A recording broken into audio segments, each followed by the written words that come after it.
जिंदगी में इतनी शिद्दत से निभाओ तुम अपना किरदार कि पर्दा गिरने के बाद भी तालियां बजती रहे। तुम्हारे जाने के बाद भी लोग तुम्हारे बारे में बातें करते रहे। तुम्हारे जाने के बाद भी तुम्हारी लेगेसी को सम्मान पूर्वक लोग सैल्यूट करते रहे। अगर आपसे कोई यह सवाल पूछे कि भारत में कोई एक व्यक्ति ऐसा जिसको हर धर्म, हर संप्रदाय, हर रंग के लोग सम्मान करते हैं, तो मैं दावे से कह सकता हूं कि 10 में से 8 व्यक्ति रतन टाटा का नाम लेंगे। और अब आज बड़े दुख के साथ कहना पड़ रहा है कि वो रतन टाटा साहब हमारे बीच में नहीं है। एक एरा का एंड हो गया। रतन टाटा साहब इस दुनिया से रुखसत कर गए हैं 86 साल की उम्र में। मुंबई के ब्रीच कैंडी अस्पताल में उन्होंने अंतिम सांसें ली है। यह लम्हा देश के लिए एक दुखद लम्हा है, भावुक करने वाला लम्हा है, क्योंकि रतन टाटा साहब कोई बिजनेसमैन, कोई इंडस्ट्रियलिस्ट नहीं थे, वो देश की पहचान रहे हैं। रतन टाटा की लेगेसी आने वाली पीढ़ियों को समझाती रहेगी कि एक बिजनेसमैन था जिसने सिर्फ धंधा नहीं किया बल्कि देश के ग्रोथ में बड़ी भूमिका निभाई, सम्मान दिया। एक ऐसी लेगेसी जिसका सम्मान आने वाली पीढ़ियां भी करेंगी। रतन टाटा असल मायनों में भारत के पुत्र थे।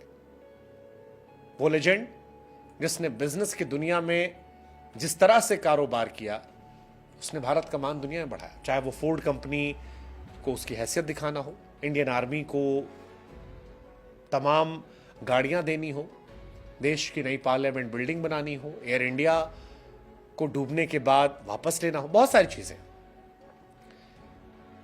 वो बिजनेसमैन जिसने इंडिया के बिजनेस को ग्लोब स्टेज पे ले गया, जिसके ऊपर कभी आरोप नहीं लगा कि यार ये लूट घसोट करने वाला बिजनेसमैन है।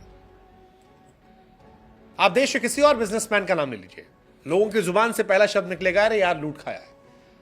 रतन टाटा को लेकर ये शब्द नहीं निकलेंगे। और यही वजह है कि रतन टाटा के जाने की जब खबर आई तो सारे देश की आंखें गमगीन थी। इस देश में कोई भी एक ऐसा व्यक्ति नहीं होगा जो आज रतन टाटा साहब के जाने के बाद गमगीन ना हो या आज रतन टाटा साहब के बारे में बैठ के बुराई करे। आप सोशल मीडिया उठा लीजिए, उस दौर में जब देश में विचारधाराएं डिवाइडेड हैं, क्लियर हैं, तब भी रतन टाटा के नाम का सम्मान जो है वो बरकरार है। 1990 से लेकर 2012 तक टाटा ग्रुप के चेयरमैन थे रतन टाटा। 1937 में इनका जन्म हुआ था। 2016 से लेकर फरवरी 2017 तक फिर चेयरमैन थे। टाटा ग्रुप के चैरिटेबल ट्रस्ट के प्रमुख थे। विरासत को एक ऐसे मुकाम पर पहुंचाया जहां पर दुनिया सम्मान करती है। एयर इंडिया को अपने अंपायर में शामिल किया। विदेशी कंपनी फोर्ड के luxury car brand land rover और जगवार को अपने पोर्टफोलियो में जोड़ा। रतन टाटा की पहचान ही अलग थी यार। 28 दिसंबर 1937 नवल और सोनू टाटा के घर इनका जन्म हुआ। रतन और उनके छोटे भाई जिमी का पालन पोषण उनकी दादी नवाजबाई आर टाटा ने मुंबई में टाटा पैलेस के नाम से आलीशान घर में किया। संस्कार ऐसे थे जिसको लेकर सम्मान आज भी हर कोई करता है। टाटा इंडस्ट्रीज के चेयरमैन 1981 में बने और तब से जिस तरह से देश की सेवा उन्होंने की है वो कमाल रहा है।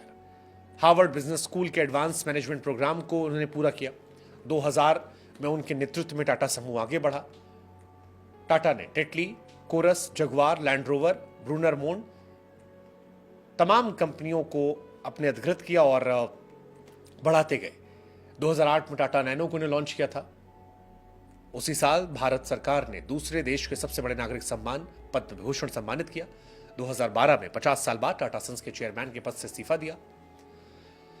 रतन टाटा भारत के रतन कहे जाते हैं, उन दिग्गज हस्तियों में शामिल हैं जिनका सम्मान हर कोई करता है। अरबपति होने के बावजूद अपनी सादगी से हर किसी का दिल जीतते थे। समय समय पर गरीब, जरूरतमंद लोगों की मदद की, भारतीयों को गर्व महसूस कराया। और यही वजह थी कि लाखों दिलों में बसने वाले रतन टाटा पूरी जिंदगी सम्मानित रहे। हालांकि निजी जिंदगी उनकी बहुत अच्छी नहीं थी, उनकी शादी नहीं हो पाई। एक ऐसा किस्सा था जो गमगीन करने वाला था। Ratan Tata India China war के चलते शादी नहीं कर पाए।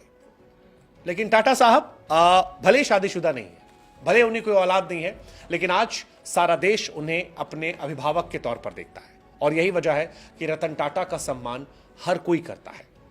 हम भी गमगीन आंखों से रतन टाटा साहब को अंतिम विदाई देते हैं। ईश्वर से प्रार्थना करते हैं कि उनकी आत्मा को शांति दे, उन्हें अपने चरणों में स्थान दे, और उम्मीद करते हैं कि रतन टाटा की लेगेसी को जो भी आगे बढ़ाए वो टाटा के पद चिन्हों पर आगे बढ़ता जाए। जय हिंद, जय भारत।